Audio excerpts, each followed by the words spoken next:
It's time for Friday Fabulous Florida. There is a gigantic alligator in my kitchen. A look at the weirdest stories from our weirdest state. So, I will turn myself into the most excited person you've ever seen on streaming, because I get to do this, which I love doing now. But I will say that that there are three stories. We're going to have to get through them, or four stories. We're going to have to get through them quickly because we have a guest coming up. So we're going to start with this one. A Florida man uses a Molotov cocktail sword to make a point about disrespecting a family member.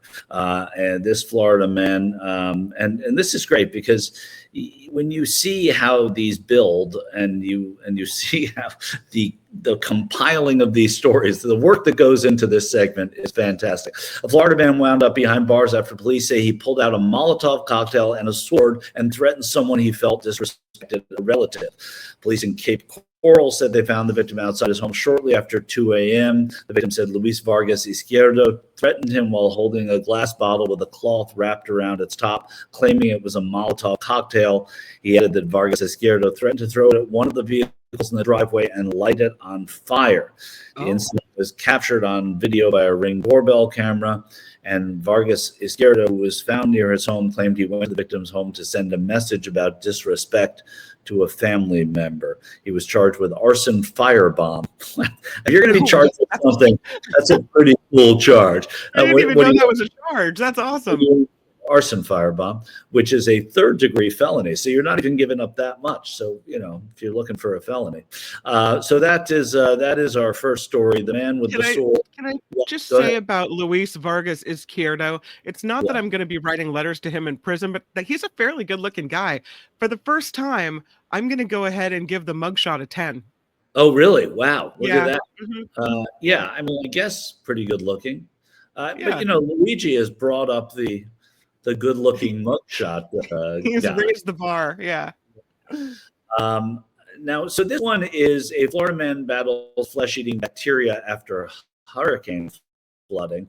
I don't know. I mean, this is Florida because there's hurricane flooding, but it's also terribly sad. Mark Lipko, a Florida man, is recovering in the hospital after contracting a rare flesh-eating bacterial infection through a small cut while working near lakes following recent hurricanes. He's and so basically these are the kinds of things that happen in Florida, obviously, is you work near a lake near a hurricane. His wife, Karen Lipko, recounted how doctors discovered the bacteria had spread rapidly, attacking his soft tissue, requiring multiple surgeries, including the placement of a colostomy bag. You can pick this up anywhere, but we think it was some standing water somewhere on the lake he was at, and maybe he got it during an abrasion. So that's not a terribly good story. But there's a little bit of it could happen anywhere, but and there's no mugshot. So I'm not an early supporter of that one.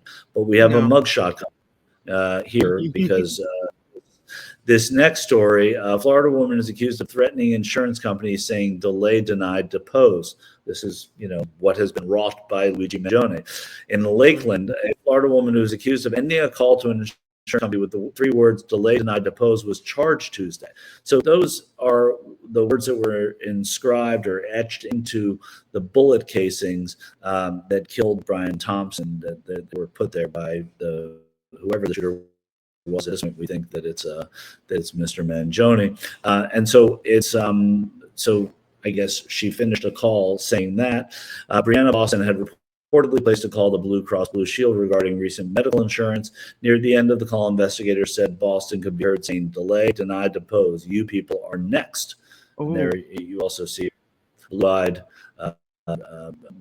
mugshot. The words Boston allegedly used are similar, as we said. The affidavit noted the similarities between the phrases used in sentence, adding those words became nationally recognized as a phrase directed against insurance companies. Police contacted Boston at her home in Lakeland, where she reportedly admitted to using those words, telling detectives that healthcare companies played games and they deserve karma. And based on Boston statements, investigators said they believe she meant to threaten the insurance company, and thus she was charged with threats to conduct a mass shooting. A judge set her bond for saying this at $100,000, stating, "I do find that the bond of $100,000 is appropriate, considering the status of our country at this point." Wow. That's he's the Florida man, right? Yeah. And now this is a good one, but I'll let you decide how good it is. This is a Florida woman who flew to Australia for clown school who was jailed over a 24-karat gold pistol. So she flew to Australia for clown school. Okay. And you can see Lillian Goodson arriving down in. She looks like an angry clown. Yeah, that's not a clown that I would have been if you're terrified of clowns already, there's that one. American who arrived in Australia to attend clown school with a gold-plated pistol in her luggage has been jailed for a year. Liliana Goodson, a 30-year-old American woman, pleaded not guilty to charges of illegally imported firearm and ammunition and contravention of Australia's strict gun laws. Guilty. She pleaded guilty. Yeah. Did I say not guilty? No, she pleaded guilty. I thought you said not guilty, but yeah, she pleaded guilty. Sorry if I misheard it. Yeah. 12 months in jail. Yeah, I would have fought that. So she's a Florida one for choosing not to fight it. The court previously heard that Goodson had arrived in the country from Florida to attend a clown school. I mean, things you can't make up. She claims it's not all good times at clown school, Michael Shore, you know? And one of, I believe, the greatest circus schools in our country, and it may be the only, is in Sarasota, Florida. I just remember that as a piece of trivia. And why leave Florida to be a clown? Anyway, police later discovered she searched online for the answer to the question, "Can I have a gun in my suitcase?" Later said she brought the gun into the country as protection, even though she was scared to shoot it and would more likely pistol whip anyone who attacked her. Well, that's she had, however, declared that she was carrying a cat's spine, squirrel feet, and rabbit urine. It's unclear why she traveled with those items. So those three facts. You know, if you're looking for who's winning today, right? I mean, she speeds to the lead with those in my book. So, what is then? Do we say the Florida-iest story? Where do we go from here? Now we each get to weigh in, right? And then right. Mm-hmm. Yeah. So currently in the polls, the Molotov cocktail swordsman is leading in the polls with 40% of the vote, but yeah, I think we need to count some late returning ballots now that we know about squirrel's feet, rabbit spine, and cat urine, right? I mean, that sounds more like she's going to witch school or something, not clown school. Yes. Yeah, already. Aaron Cooper, I voted, but want to rescind it for the clown woman. The last facts were the best. Exactly. I knew that was going to happen. Now we're going to have people saying that we, stop the steal. People who supported arson firebomb, but I say we're allowed to let people cure their ballots in this case. Yeah. If only that were the way the American system worked. I have to say, I loved the mugshot of our Molotov cocktail fellow, but I think I'm going to have to go with Angry Clown, because that picture of her, it's possible, although I have no proof of this, that they denied her entry to the Sarasota Clown School because she looked a little rough around the edges.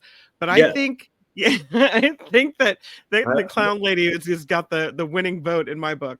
I would definitely say so. And it turns out that the man with the flesh has endorsed the clown lady. So we're down to 3 candidates. And so I think, are we able to call this race yet, or are we? I think we've influenced the vote enough that the clowning down under is what I titled it, is in the lead, 36%. Yeah. What's your personal vote, Albert?